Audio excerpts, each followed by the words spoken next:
Guys, la dernière fois, j'ai étudié un truc, c'était trop puissant. En juge, toujours. Et là, c'était juge 4. En fait, ce qui se passe, c'est que les Israélites, ils font n'importe quoi.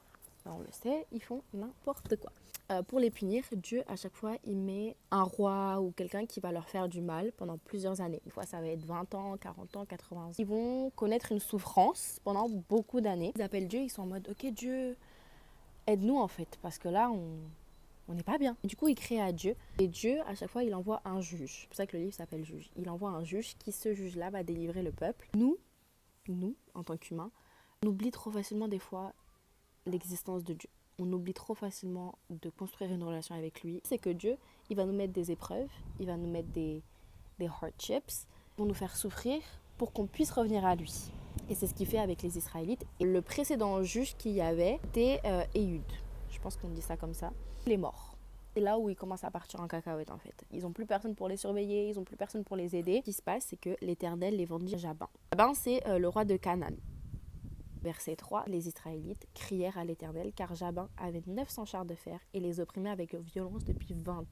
T'imagines, le peuple, il est là, il souffre depuis 20 piges. 20 piges. Là, Dieu va répondre une nouvelle fois. Ce qui est bien, c'est que Dieu répond à chaque fois. Dieu, il est jamais en mode je vais pas vous répondre ou non, je vais vous laisser dans la galère pour les délivrer. Dieu va envoyer un nouveau juge. Et c'est là où ça devient... Ce juge est une femme. Elle s'appelle Déborah. C'est pas juste une femme lambda, c'est une prophétesse. Donc elle est juge et elle est prophétesse. C'est quelqu'un. À un moment donné, elle fait appel à Barak, militaire israélite, lui annoncer une parole en fait qu'elle avait reçue. Dans chaque chapitre, il y a un méchant, une cible à abattre, un juge, donc le gentil, et le peuple. Ce chapitre-là, les gentils, c'est Déborah et Barak, et le méchant, c'est Sisera. C'est le chef de l'armée de Jabin. Jabin, c'est le roi qui, pour l'instant, a en prise du peuple depuis 20 ans. Déborah lui dit, ok mon gars, viens, j'ai un truc à te dire. Tu vas aller là, tu vas mettre à terre Sisera. Et là, Barak, il dit, ok, y a pas de souci. Y a pas de souci. Mais, je veux que tu viennes avec moi.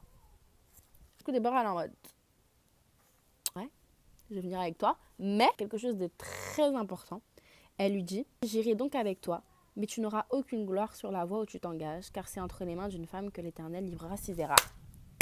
Ah! En fait, j'aime trop ce chapitre parce que Dieu, il utilise vraiment les femmes. Et je vous promets, quand j'ai étudié ce chapitre, j'étais trop fired up. Et du coup, après ça, Barak, il est en mode, ok, y a pas de souci. En vrai, je suis pas là pour la gloire, je m'en fiche. Donc du coup, ce qu'ils font, c'est qu'ils prennent les 10 000 hommes qu'ils devaient prendre, des tribus qu'ils devaient prendre, et ils partent à l'attaque, quoi.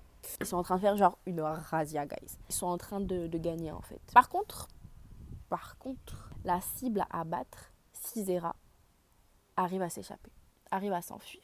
C'est-à-dire que tous les hommes de l'armée, ils sont down, ils sont morts, ils sont cuits, ils sont plus là. Par contre, Sisera, il a réussi à s'échapper à pied. Il cherche quelque part où se réfugier. Et là, il trouve la tante de Jaël. Qui est Jaël?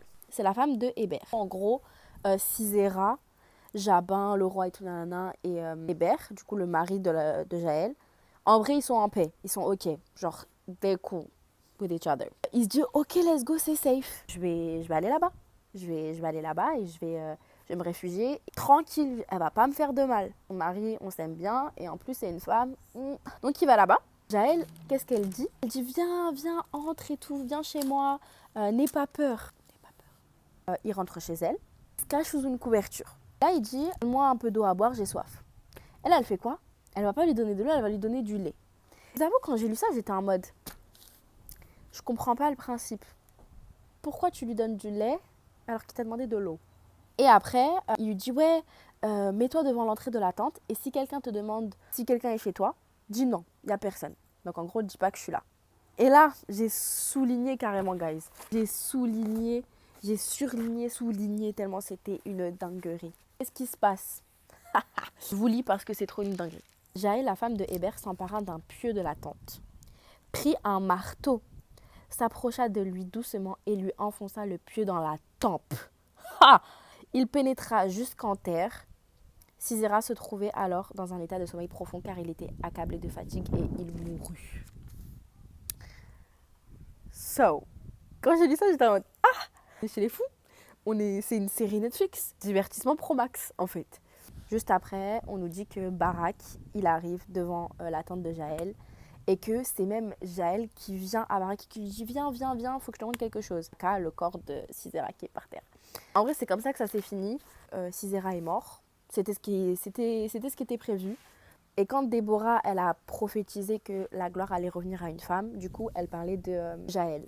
Ce que je retiens vraiment, c'est la façon dont Dieu a utilisé les femmes, en fait. Que ce soit Déborah ou que ce soit Jaël, tu vois vraiment que les deux femmes, elles ont vraiment fait preuve de courage. En tant que femme, du coup, je trouve ça super encourageant et de se dire que, ok, Dieu, il nous fait confiance, il sait qu'on peut être courageuse, il sait que on peut faire les choses pour lui, en fait.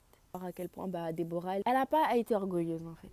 Elle s'est pas mis à un level en dessous. Elle savait de quoi elle était capable. Et je trouve que du coup, avec Déborah, ça m'inspire vraiment à, ok, girl, do your thing. Dieu t'a donné ce talent, Dieu a donné le don de la prophétie à Déborah, elle l'a utilisé en fait. Elle n'a pas été en mode dans Dieu. Il y a trop de choses à retenir. Son assurance dans son identité en Dieu, dans ses talents, dans son potentiel, dans ses capacités. La façon dont Dieu utilise les femmes, que la femme elle est courageuse et qu'elle peut faire de grandes choses pour la gloire de Dieu. Voir que les hommes, ils n'ont pas riposté en fait. Aucun Barak, ils ont pas été orgueilleux, ils n'ont pas été en mode non, c'est moi l'homme, c'est moi qui vais faire ci, c'est moi qui vais faire ça. Barak, il était ok. Barak, un militaire, il aurait grave pu être en mode non, c'est moi le militaire, toi t'es qu'une femme, tranquille. Ils ont laissé la place aux femmes de faire ce qu'elles devaient faire. Du coup, voilà, c'est tout. Et c'était super intéressant et inspirant. Bye.